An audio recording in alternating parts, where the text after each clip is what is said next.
এই যে এইবার এই যে এগুলো পাপড়, এটা হলো চাক্কা পাপড়, এটা হলো ঝিনুক পাপড়।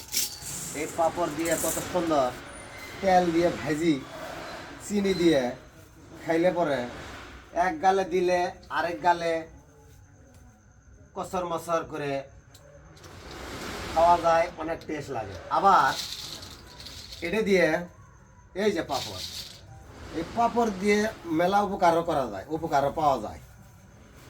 যেমন এই পলিথিনটা নিলাম, নিয়ে এটা দিয়ে একটা বাঁশি বানানো যায়।